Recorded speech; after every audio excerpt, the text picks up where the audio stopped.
Guys, मैं बात कर रहा हूं कि प्रतिशत को किसी भी चीज का प्रतिशत कैसे निकाला जाता है। बात समझ रहे हैं कि मान लीजिए हमारे पास 120 रुपया क्या है। पहली बात, प्रतिशत हम जानने की कोशिश करेंगे कि प्रतिशत होता है।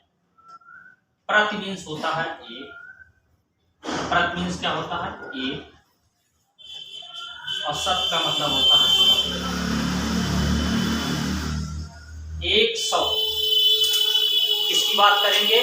100 की बात करेंगे। प्रतिशत में जब हम बात करेंगे तो उसका हम कैलकुलेट डिवाइडेशन 100 में करेंगे। बात समझ रहे हैं? जो भी हमको, तो हम बात कर रहे हैं कि प्रतिशत क्या है। एक प्रति मीन्स होता है एक, और शत का मतलब होता है 100। ठीक, तो 100। ठीक, मान लीजिए सपोज दैट हमारे पास 500 रुपए, 500 रुपए का आपको 500 रुपए दे दिया गया बेटा, और इसमें कह दिया गया कि 20% आप खर्च करना। आपके पापा ने आपको 500 रुपया दिया, 500 रुपया दिया, और उन्होंने कहा कि बेटा इस 500 रुपये में से केवल 20% आपको खर्च करना। क्या करना है?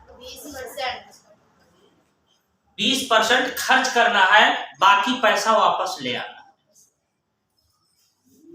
बाकी पैसा क्या करना है? वापस ले आना है। तो आपको आइडिया होना चाहिए ना कि 20% अगर हम खर्च करेंगे, 500 रुपए का अगर हम 20% निकालेंगे तो कैसे निकालेंगे? बस समझे? ये आपका अगर देखा जाए तो मूलधन हो जाएगा आपका। इस जो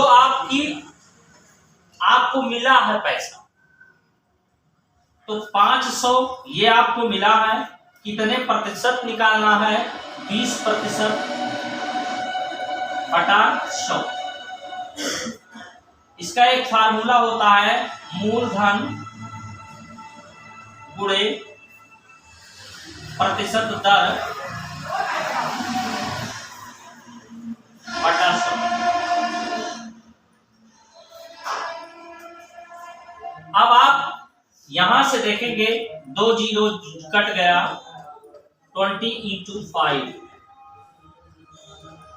100 रुपीज आपके आ गए। आपने खर्च कितना किया? 100 रुपीज केवल खर्च किया, और प्रिंसिपल आपको जो मिला था, मूलधन आपका क्या था? 500 रुपए था। आपने खर्च क्या किया? आपने खर्च कितना किया? 100 रुपए खर्च किया, और बचा क्या आपके पास? शेष धन 400 रुपए। बात समझ रहे? अर्थात आपको अपने पापा को कितना रिफंड करना है, कितना वापस करना है? 400 रुपए वापस करना है। बात समझ में आई? प्रतिशत निकालना। बात समझ रहे हैं? और हम मान लेते हैं, हमने कहा कि आप किसी भी परीक्षा में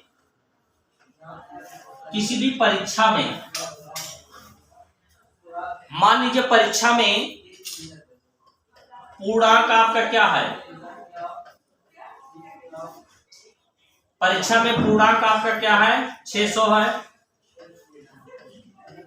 600 अंक का है। बात समझ रहे हैं?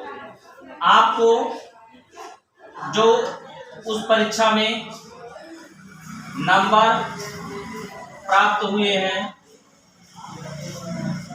वो 300 हुए। 300 अंक आपको अर्जित हुए।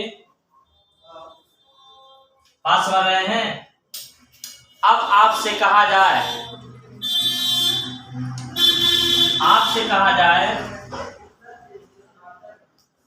कि आप कितने प्रतिशत अंक अर्जित किए, तो प्राप्तांक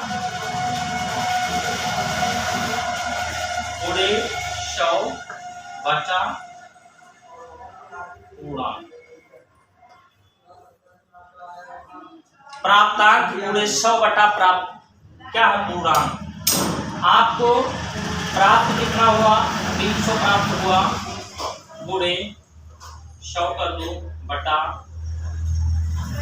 कितने को पूर्णांक 600।